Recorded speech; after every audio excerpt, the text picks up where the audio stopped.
bersama Anissa Mari berdemokrasi di Cak Podcast. Anissa Mari berdemokrasi di Cak Podcast.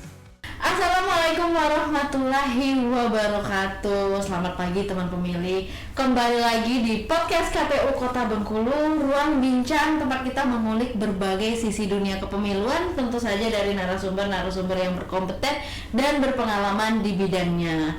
Nah, teman pemilih, tema kita hari ini spesial banget.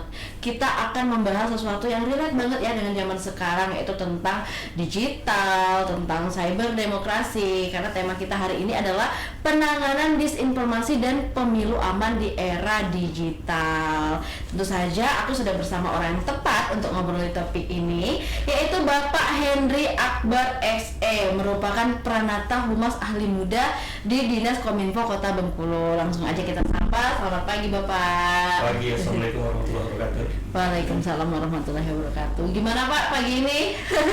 Alhamdulillah, Gerimis ya. Tapi nggak kena macet kan Pak? Oh enggak. Aman. Soalnya di mana-mana macet sekarang ya, lagi perbaikan. Perbaikan jalan. Tapi semoga setelah perbaikan ini jadi bagus ya, Betul, Kota Bengkulu betul. jadi lebih bagus. Nah Pak, sekarang kita masuk ke tema nih tentang cyber demokrasi. Okay. Sebenarnya cyber demokrasi itu apa sih Pak sebelumnya Pak? Ya, kita cerita sedikit cyber demokrasi sebelum ke cyber demokrasi.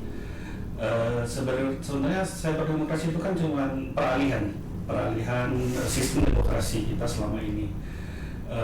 Sebelumnya demokrasi, sebelum cyber demokrasi, kita tuh kan pelaksanaan demokrasi kita tuh selalu melalui media-media konvensional, ya kan? Masyarakat kalau saat pemilu yang itu masyarakat tuh kadang-kadang cuma koran, TV, terus datang ke mana, ke TPS, nggak semua nonton kayak nonton bola gitu. Jadi ketika tahun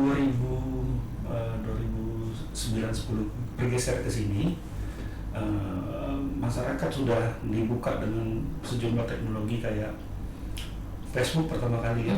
Oke. Jauh sebelum Facebook sebenarnya ada Friendster, mungkin udah pernah pakai belum? Friendster belum pernah dengar. Belum kayaknya. Jika bakal Facebook Friendster. Kayaknya saya masih SD kayaknya Pak. Jadi Friendster ke Facebook di situ orang mulai secara tidak sadar orang mulai menggunakan informasi dengan melalui Facebook. Nah dari situ akhirnya Facebook, kemudian dari sini makanya ada Instagram, ada TikTok, terus ada waktu itu Twitter lagi booming ya, sekarang X kan namanya. Orang semakin pandai memanfaatkan informasi dari situ ya. Jadi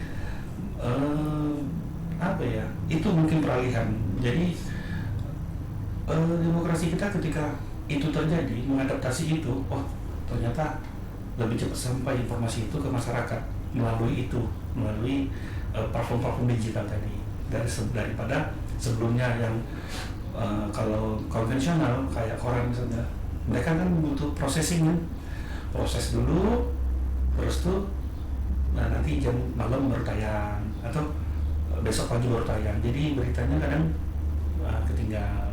Kalau sekarang kan kita pengen lihat sesuatu misalnya, KPU nih punya beberapa calon-calon yang mau disebarluaskan ke masyarakat, kan cukup melalui kanal-kanal KPU kan. Masyarakat silakan pilih, lihat sendiri, kan begitu kan. Nah itu yang terjadi sih pergeseran, peralihan. Kurang lebih kayak gitu ya Iya. Pak. Perkembangan zaman, tentu saja digital juga semakin maju. Betul. Dan itu menjadi tantangan untuk kita semua. Iya. Nah Pak, sekarang seperti yang kita bahas tadi, seiring dengan perkembangan zaman, tentu saja masyarakat itu juga pola pikirnya berubah ya Pak, lebih melek digital, lebih melek informasi-informasi. Tapi sebenarnya bagaimana sih Pak perkembangan digital ini kemudian mempengaruhi bagaimana pola pikir masyarakat, terutama terhadap demokrasi, pemilu? Oke. Itu tadi yang namanya perkembangan teknologi, kita tidak bisa hambat kan, kita tidak bisa bendung di sini, tidak bisa bendung di sini, karena itu tadi begitu teknologi itu berkembang, informasi itu kayak keran air nyucur gitu kan, deras gitu kan, jadi nggak bisa lagi disumbat. Nah keterkaitan dengan demokrasi yang sudah lebih terbuka ini, sebenarnya ada sisi positif, ada sisi negatif. Sisi positif adalah masyarakat secara tidak langsung itu berpartisipasi aktif. Dia langsung melek tuh dengan politik, dia langsung melek dengan ini, dia mengikuti perjalanan dan tahapan-tahapan, ya kan. Terus mereka sudah mulai tiba-tiba secara tidak langsung dalam tanda kutip menjadi buzzer calon, salah satu calon misalnya kan gitu kan. Jadi itu yang terjadi, tapi tanpa mereka sadari. Tapi itulah efek dari dunia digital sekarang. Nah, sisi negatif adalah itu tadi, dengan terlalu terbukanya informasi yang terjadi, maka sering terjadi disinformasi, hoax, ya itu sering dibuatkan. Apalagi dengan teknologi sekarang yang lebih nyaris sempurna, orang-orang menggunakan AI, betul kan? Betul. Nah, jadi karena di tingkatan awam, yang mana yang benar mana yang salah jadi bingung kan? Itu yang terjadi di sisi negatifnya. Tapi sisi positifnya, demokrasi lebih terbuka, publik lebih banyak pilihan dan dia bisa menentukan pilihan, ya kan? Ya itu. Nah, jadi ada dengan perkembangan zaman, perkembangan digital, ini ada sisi positif. Positifnya masyarakat itu lebih mudah untuk mengakses informasi-informasi kayak gitu. Betul. Tapi sisi negatifnya berkembangnya hoax, polarisasi, disinformasi, dan segala macam. Betul. Tapi Pak, sejauh mana sih Pak ancaman ini bisa mempengaruhi masyarakat kayak gitu? Apakah masyarakat kita itu seawam itu sampai sangat mudah nih tergiring polarisasi, percaya sama hoax atau percaya sama disinformasi kayak gitu Pak? Oke. Kita ambil satu kasus nasional dulu ya, yang sempat menimpa KPU RI tahun berapa tuh? Tahun 2000, lupa aku, tahun 2000 berapa tuh? 10 tahun yang lalu, 2014 aja kayaknya, 2013. Masih kan nggak waktu pemilihan presiden tiba-tiba hasil KPU berubah jadi buah-buahan? Oh, di-hack ya? Jujurnya aku nggak tahu Pak, karena masih bocil loh 2014, si SD juga. Sampai kayak gitu kan. Jadi, nah sebelum itu terjadi kan sudah terjadi penggiringan isu, wah ini itu, wah ini itu, dan ini itu kan. Nah jadi begini, masalah terjadinya potensi disintegrasi bangsa bisa melalui tadi. Karena apa?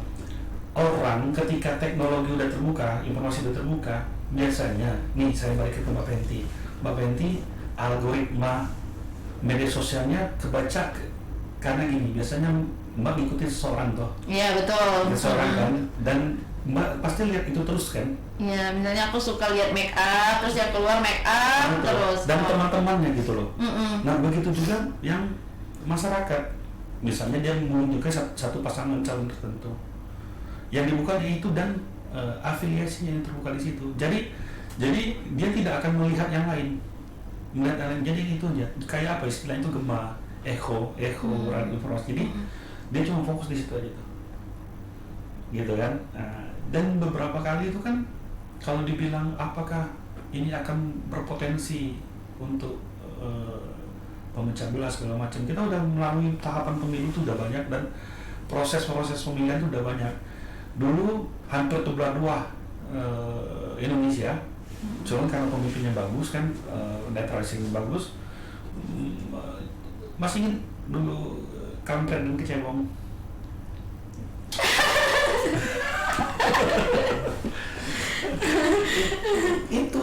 itu jadi bertahun-tahun terjadi kampret dan kecebong itu. Nah, maaf nih kalau saya salah, dikoreksi. Itulah salah satu sumber kurangnya masyarakat awam melalui literasi digital. Informasi yang dikasih oleh kelompok-kelompok tertentu yang diyakini benar, itu yang di-sharing lagi, itu yang dimakannya lagi tanpa melihat perbandingan dan tanpa melihat fakta. Segitu bahaya ya. Agak membuka pikiran aku juga ini Pak. Ternyata informasi itu sangat bisa mengubah pola pikir seseorang. Betul. apalagi masalah algoritma, nggak cuma politik dan demokrasi aja sebenarnya Pak, semua lini kehidupan. Ya, dia menyuguhkan informasi yang dipercaya mereka itu tuh relate sama kita, yang akan kita sukai. Betul. Dan itu terus berulang. Luar biasa informasi ini ya Pak. Makanya sekarang tuh banyak kayak pelatihan mental, puasa sosmed, banyak kayak gitu. Betul. Ternyata memang Ya, kita harus kembali ke fitrah lagi. Dulu. iya, luar biasa sekali.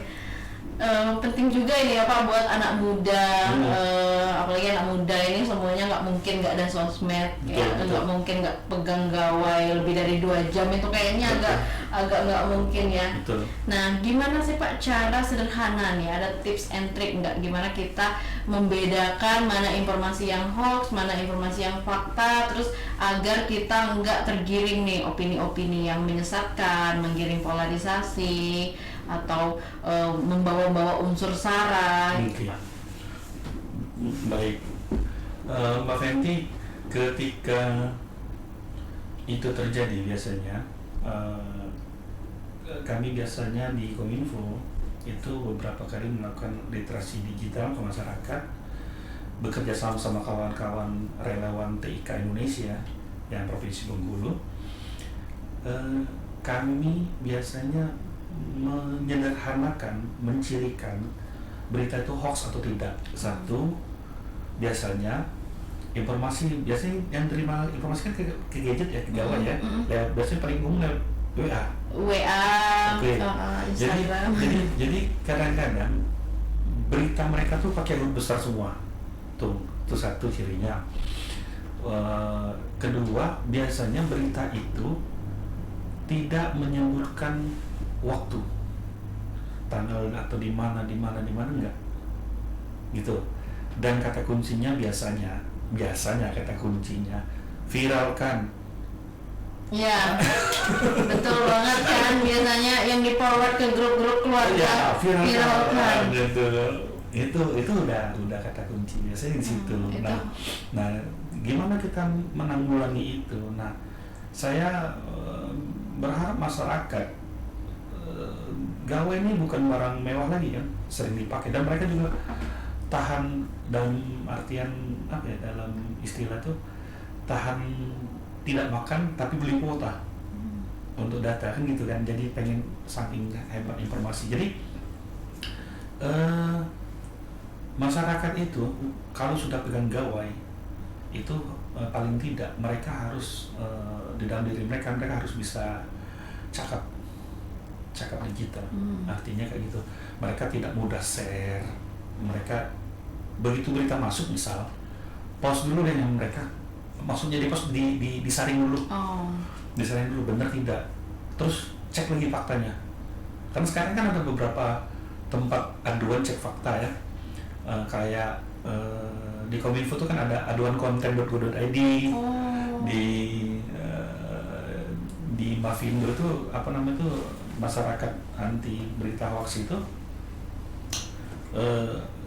ada nomor hotline-nya, terus tuh ada chatbotnya, terus tuh di yang kemarin nggak salah kalau di tataran penyelenggaraan pemilu di Bawaslu ya punya juga kan, ada apa Jemari awasi untuk cek, untuk cek and recheck itu. Nah itu harusnya masyarakat kan lebih terbuka dengan itu gitu loh. Jadi nggak kayak Mbak Fenty tadi bilang kan, begitu terima langsung teruskan aja, langsung teruskan aja. Masalahnya adalah kalau kita begitu terus, iya kalau itu benar, kalau itu salah, hoax, informasi, dosanya kan kembali ke kita. Iya betul. Sangat mudah berdosa di era secanggih ini ya Pak. Dengan sekali klik aja udah bisa fitnah jatuhnya. Itu dia. Hanya masyarakat juga harus menambah literasi digital, harus cerdas, harus disaring dulu informasi-informasi yang masuk, dicek kembali sumbernya dari mana. Iya, atau bisa cek dari akun-akun yang memang sudah verified, kayak dari Kominfo, berita Kominfo salah satunya. Gitu. Ya kayak di KPU kan punya akun sendiri kan. Iya, bisa cek langsung ke akun resminya kayak gitu. Wow. Nah Pak, di Kominfo sendiri kalau misalkan masyarakat ada nemuin berita palsu nih, ada berita-berita yang mencurigakan, menyesatkan atau yang bisa menggoyahkan persatuan bangsa nih misalnya, seserius itu, apakah ada mekanisme pelaporan atau masyarakat harus bagaimana? Kementerian Kominfo, sekarang Komdiji namanya kan, itu kan sudah sudah mensosialisasikan konten-konten yang dicurigai kurang tepat, dia langsung di screenshot, dilaporkan ke aduan-konten.go.id itu langsung. Nah nanti dibahas itu, nanti dibalas lagi lewat WA itu benar atau tidak gitu loh. Atau masyarakat bisa secara mandiri kan, cek fakta tadi kan, banyak kan yang itu. Dan Google juga sekarang kan punya alat untuk cek fakta. Sebenarnya kalau masyarakatnya proaktif bisa banget kita atasi masalah hoax, nggak akan menyebar dengan cepat. Betul. Oke. Kalau misalkan nih Pak, misalnya saya ini korban difitnah atau apa, karena banyak kan kasus di sosial media, foto yang diedit di AI atau gimana, itu ada langkah-langkah nggak Pak kalau misalkan sebagai korban itu harus bagaimana? Baik, sebagai korban penyalahgunaan media sosial itu kan kita udah masuk ke ranah pidana kan, itu kan sudah ditangani, kalau nggak salah di Polda udah di tim Cyber Polda ya. Cuman kita menghimbau kepada teman-teman atau masyarakat yang kreativitasnya tinggi deh, kita anggap kayak gitu kan. Karena iseng kan, kreativitas tinggi, dia mungkin mau coba-coba Canva, mau coba-coba apa gitu kan, ganti-ganti itu. Ada koridor yang harus kita jaga, dan situ ada regulasinya. Kita kan diatur dengan undang-undang ITE tadi. Nah itu undang-undang ITE itu tuh cukup ngeri juga kalau kita lihat itu kan, karena salah disinformasi atau sengaja menyebarkan konten yang tidak benar itu kan ada ketentuan pidana, kalau nggak salah berapa ya, 5 tahun dan 1 miliar kalau salah ya, gitu. Lumayan gitu. Cuma itu tadi kadang-kadang korban kurang aktif untuk melaporkan, kurang kesadaran diri. Betul, karena apa, mungkin karena dia malu atau gimana. Cuman nanti kalau dibiarin kayak gitu malah berulang, jadi tidak ada itu. Makanya jangan takut lah kalau memang ada kejadian kayak gitu, masyarakat silakan lapor, dan kita juga punya pendampingan itu. Apalagi di ranah politik ya Pak, di X saya banyak lihat tuh meme politik yang pejabat atau siapa petinggi-petinggi negara diedit fotonya. Itu sebenarnya sudah masuk lumayan melanggar gitu ya. Kalau misalkan teman pemilih yang lumayan kreatif nih, punya banyak ide, editlah yang sesuai aturan, sesuai dengan norma-norma gitu ya Pak. Jangan sampai menyeleweng, bahaya juga. Sekarang nih banyak juga bermunculan ada yang namanya influencer gitu Pak.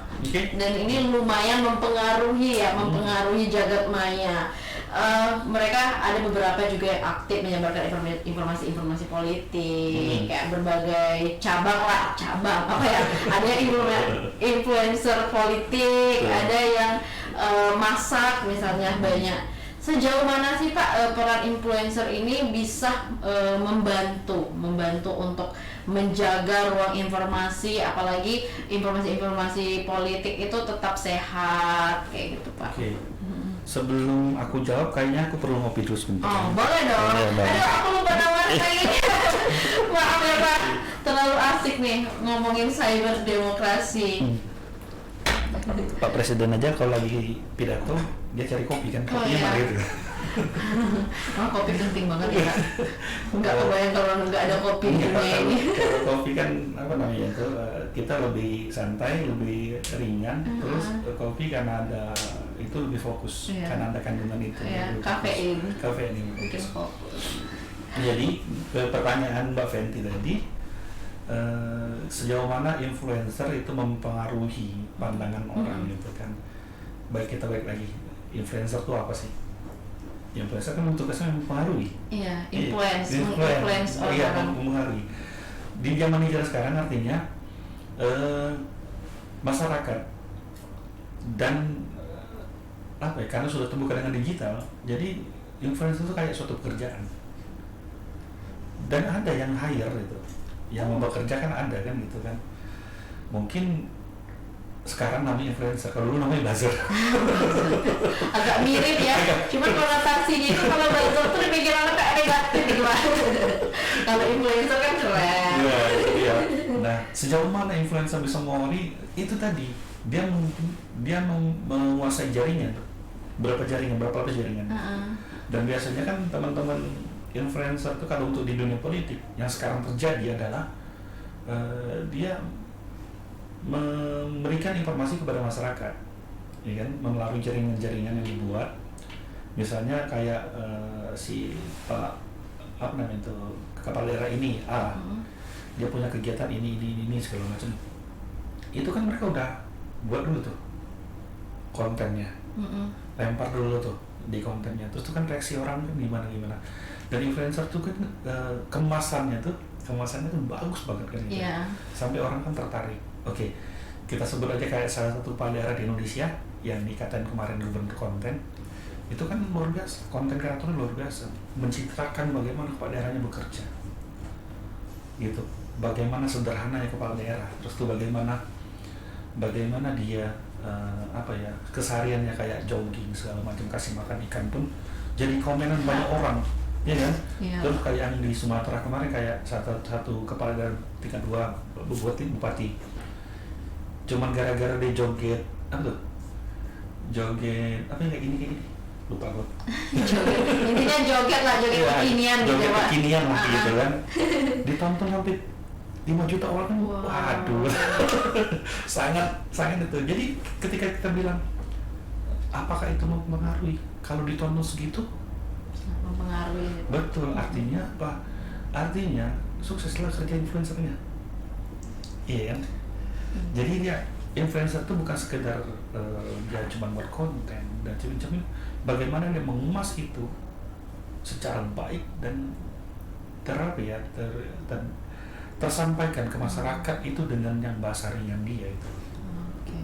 Gitu. Jadi influencer ini sebenarnya bagus kalau mereka mengemas beritanya itu positif. Positif. Ya. Tapi bahaya juga kalau misalkan influencer ini bahasanya terkontaminasi atau terpengaruhi gitu Pak ya, Iya. menyebarkan informasi berdasarkan kepentingan, itu kan Betul. bahaya banget. Cuma itu tadi kan balik lagi kan, namanya influencer kan sekarang suatu pekerjaan. Iya. Tergantung yang hire Pak. Iya kan, aduh bahaya juga ya. Iya, jadi tugas kita tadi kan itu, ini harus itu tadi pemerintah harus hadir menguatkan masyarakat melalui literasi digital. Ya, masyarakat juga harus proaktif nih, Iya. harus meningkatkan literasi digital. Soalnya aku juga baru terbuka pikiranku, ternyata sepowerful itu sosmed, apa yang kita tonton, apa yang kita percaya. Kan apa yang kita percaya itu sebenarnya bisa disetting sama algoritma, Bisa, sama iya. influencer yang Iya. kita yakini itu benar. Betul, Padahal betul. kita nggak tahu ya Pak di belakangnya kayak gimana mereka mendapatkan informasi atau Iya. sumbernya gimana. Dan semua itu kan by design, Mbak. Wow. Betul enggak? Iya kan? Jadi sebelum misalnya Mbak Fenty di kepala daerah, Mbak Fenty pengen misalnya ke daerah, tinggalnya di mana? Di Ramakmur. Ramakmur. Mbak Fenty karena sebagai kepala daerah pengen ke tinggal di Ramakmur. Ramakmur kan udah terkenal tuh, agak banjir. Banjir. Cuman karena Mbak Fenty pengen di situ berhasil, Mbak Fenty pasti dengan tim konten kreatornya, Oh. setting dong, jangan banjir di situ. Oh. Wow. Iya kan? Sepowerful itu. Makanya banyak sekarang tuh agak bahaya juga zaman-zaman digital ini Pak. Kalau misalkan pemilu banyak calon-calon yang bisa dikatakan kurang capable, malah memanfaatkan digital ini, informasi-informasi untuk Betul. menampilkan Betul. semua yang belum bisa dikatakan benar gitu. Iya. Ini terakhir nih Pak. Ada pesan nggak Pak untuk masyarakat Bengkulu supaya mereka lebih melek informasi, lebih cerdas secara digital, kayak nggak mudah tergiring hoax, polarisasi dan segala macam? Oh, ya, rumusnya cuman itu tadi, masyarakat ini tingkatkan literasi digitalnya. Jadi nggak usah malu-malu belajar. Sekarang kan mudah di googling ya, mudah di googling. Kalaupun tidak tahu silakan bertanya. Kominfo terbuka untuk itu. Dan kita juga punya teman-teman yang terus mengedukasi, walaupun belum seluruh karena tenaga kita terbatas, teman kita di Ertik juga terbatas, mungkin kami baru sampai ke anak-anak sekolahan segala macam. Karena dengan literasi digital yang baik, kita pasti akan cakap, betul kan? Kita cakap, kita pasti akurat data yang kita dapat, terus tuh kita ngerti budaya bermedia sosial, dan di situ juga ada etika bermedia sosial. Di situ kita jaga, ya kan? Kayak apa ya? Kadang-kadang di grup WA itu kan di grup WhatsApp atau di Telegram tuh kadang-kadang kan ada kayak yang PT bilang ada meme yang bagus, terus tuh ada yang kayak ngomongnya tanda kutip kurang pantas itu kan karena apa? Karena dalam literasi digital itu kita haramkan. Karena kenapa? Itu tadi, setiap yang kita tulis ketik itu kan akan berdampak, ya kan? Akan berdampak. Oke, kalau dampaknya cuma sekedar persen to persen kayak gini kan kita bisa minta maaf, selesai urusan. Cuma kalau dampaknya di grup media sosial berdampak dengan keyakinan orang, ayo gimana jadinya? Ayo bisa dilaporkan juga kena pidana. Betul. Nah, jadi rentetan itu panjang. Nah, jadi sebelum itu tadi saya cuma pesan sama masyarakat Kota Bengkulu umumnya, informasi yang kita terima itu coba di pause tadi, dihentikan kita dulu, kita lihat dulu benar atau tidak. Kalau benar ya silakan teruskan, kalau tidak ya sudah cukup di sini, hapus. Ya nanti dampaknya itu yang jadi masalah. Dari satu orang, nanti orang satu lagi kirim ke grupnya isi 100, dari 100 kirim lagi ke grup. Aduh, jadi kredit. Banyak banget, sepowerful itu. Keren sih. Aku juga agak gimana gitu Pak dengernya. Wow, apakah aku yang sekarang ini terinfluence dari media sosial yang ngebentuk gitu algoritma sosial media? Iya. Gitu yang terjadi. Jadi itu tadi kan pekerjaan di KPU juga nanti juga tantangan yang sangat besar gitu kan. KPU sebagai penyelenggara pemilu tentu harus tetap berusaha meyakinkan masyarakat bahwa yang dikerjakan KPU melalui tahapan pemilunya sudah melalui prosedur yang benar gitu kan. Jangan sampai nanti ada yang lolos verifikasi tiba-tiba digugat sama orang lain kan gitu kan. Oh ternyata ini jadi KPU memberikan informasi yang detail melalui kanal resmi, dan itu yang harus terus disosialisasikan kepada masyarakat. Karena tadi kita sekarang di dunia digital, masyarakat mungkin banyak nontonnya di platform media sosial daripada kita nonton di TV atau nonton di luar gitu kan. Seru banget, makasih ya Pak sudah hadir dan mengobrol tentang ini. Aku bersyukur banget sih ngobrolin tentang ini, gak cuma teman pemilih, aku pun ternyata masih kayak perlu meningkatkan literasi digital ini.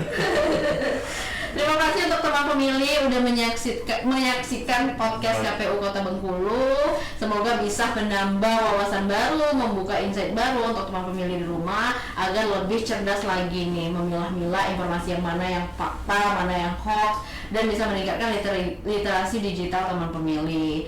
Dan jangan lupa untuk mengikuti terus informasi kepemiluan dan informasi terbaru tentang KPU Kota Bengkulu di Instagram resmi KPU Kota Bengkulu. Dan jangan lupa juga subscribe, like, dan komen podcast ini di channel YouTube KPU Kota Bengkulu. Sekali lagi terima kasih Pak Hendy.